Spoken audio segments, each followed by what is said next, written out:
guys, what's up? And I'm back again with another commentary for Battlefield 3. Of course, this time around I'm playing Operation 925 on Gunmaster game mode. It is 16 players, of course, so I'm actually starting out the round on the bottom right-hand corner of the map, I guess depending on where you're looking at the map. The map itself is essentially a commercial building in Tehran. Of course, there are three main levels of this building. There's the bottom level, which is the parking garage, the mid-level, which is pretty much the business area that's also almost fully constructed, and the top area, which is pretty much the upper office balconies. A lot of your engagements for the Gunmaster mode is going to be in the middle area. The bottom garage area is mainly used for spawn points since nobody really tends to engage down there that much, and also the higher up offices as well. For those of you that aren't familiar with the Gunmaster game mode, essentially the way it plays out is players race to progress through a list of preset weapons by earning kills with them. So for almost every 2 kills you upgrade to the next weapon. Ultimately your goal is just trying to get to the knife, which is the highest level, making you the winner if you get the final knife kill. Of course, the weapons in Gunmaster game mode are already predefined. You can't customize them to be whatever you want for the server as of right now during the recording of this video. But as far as the list goes, I'll just read off from the first to the last one. The first 3 that you get are pistols, starting off with the MP443 off at spawn, so that's the first weapon you get. The second one is the 93R, and then the last one is the 44 Magnum before moving on to the next set, which is submachine guns. Once you make it to the submachine guns, you'll get the PP19 first with the suppressor attached onto it, and after you upgrade from that, it'll go to the P90 with the reflex sight. Once you move on from the SMGs, you will start getting shotguns. The first shotgun that you'll get would be the standard SPAS 12 with the buckshots, and then from there, once you upgrade, you'll get the MK3A1 with Fletch rounds. Once you move on from the shotguns, you'll start using the carbines, which are essentially the engineer's specific weapons. And the first one you'll actually use is the ACWR with the reflex and laser sight. Once you upgrade from that one, it would be the MTAR-21 with holographic, foregrip, and laser sight.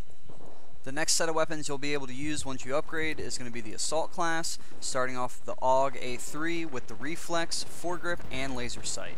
And then finally it'll be the SCAR L with holographic, foregrip, and laser sight as well. Next set of weapons are for the support class, so the starting off one will be the LSAT with the M145 sight, foregrip, and of course a laser sight once again, and the L86A2 with the ACOG sight, foregrip, and heavy barrel.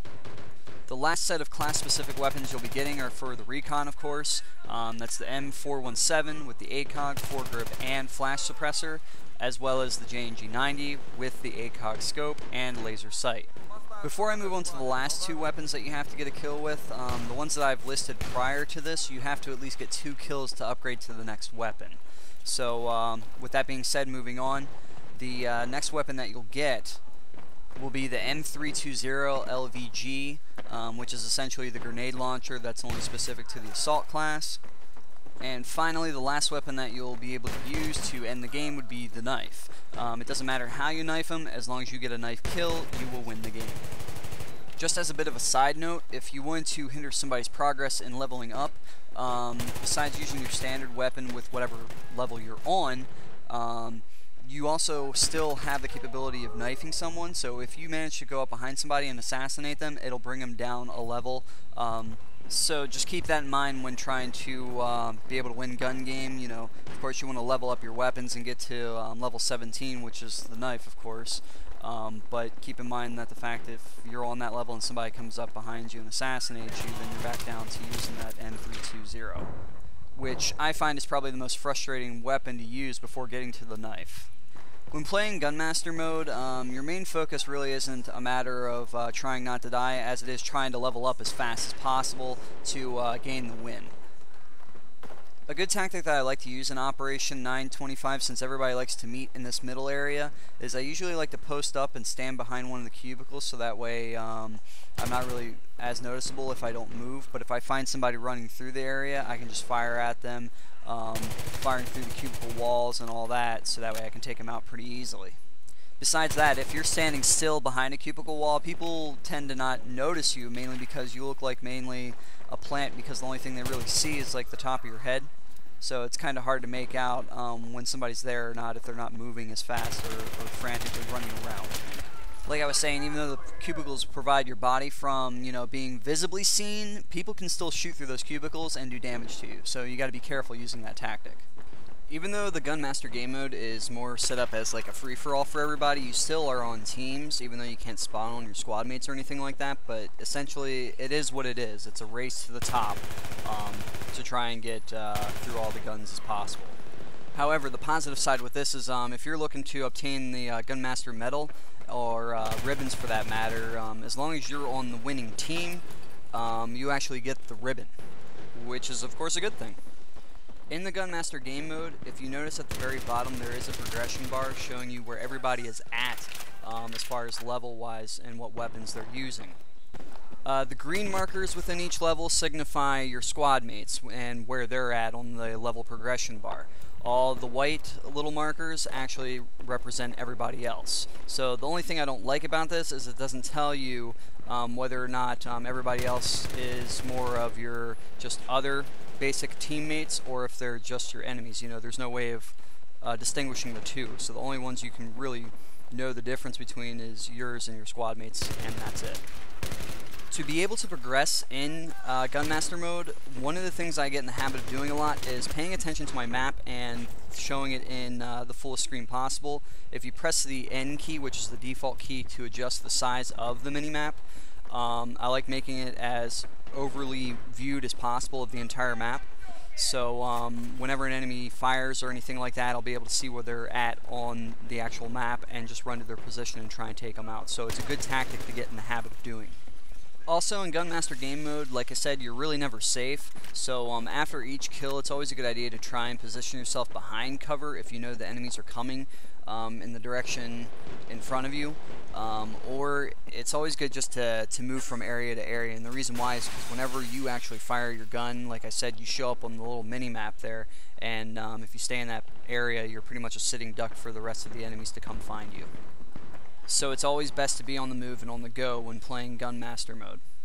Some of the frustrating things that you'll encounter when actually entering Gunmaster mode is, let's say if you enter in the middle of a match, you'll be actually put at the very first level, which is the pistols. And let's say everybody else is already in the middle of the bar using fully automatic weapons. Of course, it's going to be very frustrating and you're going to die a lot just because you don't have a very powerful weapon to keep up with the rest of the group. Although a tactic that people tend to try and do when they're at the very bottom of the level is they just go through and wait and sit there until somebody runs by and just sneak up behind them and just shoot them and knock them out. There are extenuating circumstances, of course, where you engage with somebody that just can't shoot worth a hill of beans. So, I mean, you can just level up that way too, but more times than not, people that tend to play Gunmaster mode are pretty efficient with the guns that are already preset in this list. The way I look at Gunmaster mode for the way the progression goes is it kind of reminds me of like when you go out to dinner. You first start off with your appetizers, and then you go up through the progression and you finally get your main course, which is kind of like the meat and potato weapons that everybody tends to use. But then you kind of go backwards a little bit, and let's say you don't have a very satisfying dessert. That's kind of like this when you get to the very end, because the weapons that you get towards the very end are a lot more frustrating to use because it requires a little bit of skill and luck. Of course, using the knife at the very end of the Gunmaster game mode is very substantial and satisfying, so I think there's no problem there as far as having that as the final weapon. It adds an element of fun and risk. But the one right before that, the M320 LVG, is just, I think it's a very frustrating weapon to use as far as a grenade launcher. I would much rather use just regular grenades than that weapon, because when you aim down sight, it's completely inaccurate and it doesn't go where I fire it most of the time. It's just extremely frustrating. I mean, personally, I would much rather have the smoke grenades for the M320 and just run up on somebody and shoot a smoke grenade in their face, because the other thing with this LVG grenade launcher is that it doesn't do any type of hit damage if you hit somebody directly with it. So in order to kill somebody with that, you have to sit there and hope that the explosion actually kills somebody, or you just randomly fire a shot down a hallway and get somebody with it as they run around a corner. To be quite honest, I would much rather use C4 than to use the grenade launcher, just because of the way it functions. Which leads me to my next point for the Gunmaster game mode. I think there would be more replay value out of it if they decide to have it to where you can customize the actual game mode itself for different weapons and different loadouts. I mean, I think it will add much more versatility and spontaneity for the gameplay. Of course, probably the most fun that I personally have during the Gunmaster mode is probably during the fact when I start using the sniper rifles. The M417 is just a fun gun to use in general, as well as the JNG90 with the particular scopes and setup that it has for Gunmaster mode. I just feel it's a very interesting setup on it, and it just adds for a good challenge. In Gunmaster game mode, I see a lot of people have a problem with getting past the revolver. It's kind of like a deadlock.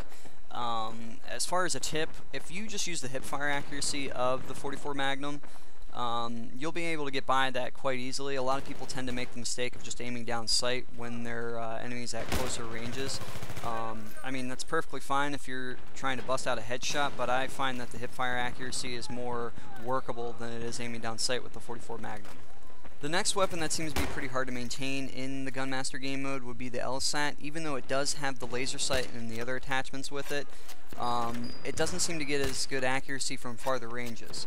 So when you're trying to fire at somebody, make sure you're at medium to close range, and make sure you aim down sight, because the hipfire accuracy on that is kind of bad. The next frustrating weapon is the grenade launcher. Of course, it doesn't do as high damage as other grenades would, so using that weapon, you just kind of have to be lucky and patient and just keep launching grenades down a hall or close to you, and hopefully you'll get a kill. But once you get past that point, you'll get to your final stage, which is the knife. Now, when using the knife, I find that the best tactic is if you know somebody's around you, just either wait for them to run by and just play the patience game a little bit with the knife, because you want to time your kill precisely in order to win the gun game mode. Alright guys, that's all I have for this commentary. I will see you all next time, and I hope you continue to enjoy the videos.